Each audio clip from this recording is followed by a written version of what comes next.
Assalamualaikum warahmatullahi wabarakatuh. Perkenalkan, saya Nafika Rahmi, moderator dari kelompok 10, ingin menyampaikan materi yaitu manajemen risiko pada mata kuliah pengantar bisnis oleh dosen pengampu Ibu Husnil Fatimah dan dua rekan saya yaitu Nurul Anastasia dan Riri Aprilia. Kepada rekan dipersilakan untuk membacakan materi. Assalamualaikum warahmatullahi wabarakatuh.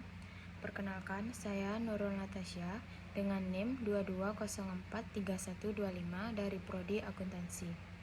Baiklah, di sini saya akan membacakan materi pertama yaitu tentang manajemen risiko.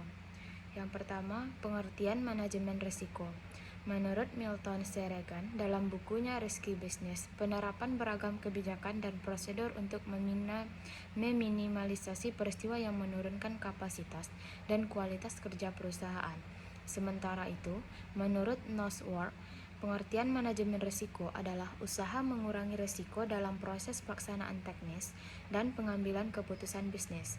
Jadi, sederhananya dapat kita simpulkan bahwa manajemen risiko adalah sebuah proses mengawasi, mengelola, dan mengambil keputusan guna menghindari risiko kerugian atau inefisiensi bisnis. Yang kedua, tujuan dari manajemen risiko. 1. Melacak sumber-sumber risiko. 2. Menyediakan informasi risiko bagi perusahaan. 3. Minimalisasi kerugian akibat terjadinya risiko. 4. Memberikan rasa aman bagi stakeholder. 5. Menjaga stabilitas dan pertumbuhan perusahaan. 3. Manfaat manajemen risiko. 1. Membantu perusahaan mencapai visi dan misi. 2. Mencegah perusahaan mengalami kolaps. 3. Meningkatkan keuntungan perusahaan. 4. Menjaga kepercayaan stakeholder. Materi keempat yaitu komponen manajemen risiko. 1. Sasaran analisis risiko. 2. Lingkungan yang berpotensi memunculkan risiko. 3. Identifikasi peristiwa penyebab risiko. 4. Valuasi jenis risiko. 5. Pengambilan keputusan atas risiko komponen kelima manajemen risiko. 6. Dokumentasi proses manajemen risiko. 7. Menginformasikan risiko pada stakeholder.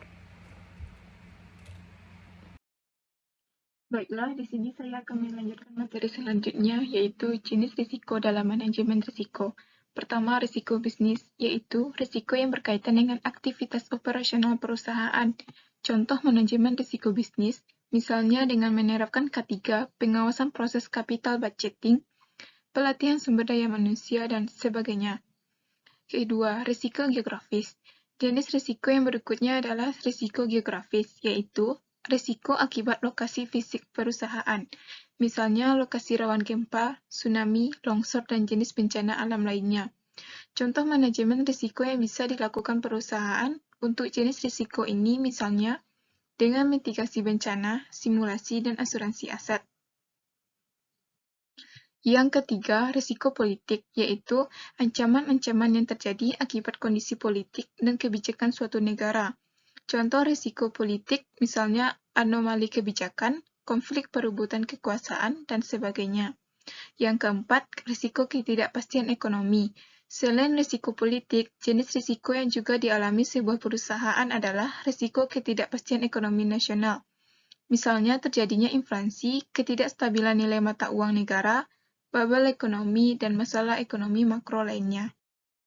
Yang kelima, risiko persaingan. Jenis risiko terakhir dan kerap kali dialami oleh seorang pebisnis adalah risiko persaingan, yaitu risiko yang ditimbulkan oleh kerasnya kompetisi dalam industri. Beberapa contoh manajemen risiko perusahaan untuk menghindari jenis risiko ini, misalnya dengan memiliki tim advokasi bisnis dan menyiapkan strategi antisipasi gerakan kompetitor. Jenis-jenis risiko menurut frekuensi. Pertama, kemungkinan sering terjadi. Yang kedua, kemungkinan terjadi. Yang ketiga, kemungkinan kadang terjadi. Dan yang keempat, kemungkinan kecil terjadi. Yang kelima, kemungkinan tidak terjadi atau improbable. Berdasarkan tingkat kerugian risiko ada 5, yaitu yang pertama bencana atau katastrofik, yang kedua kerugian tinggi, yang ketiga kerugian sedang, yang keempat kerugian rendah, dan yang kelima dapat diabaikan atau negligible.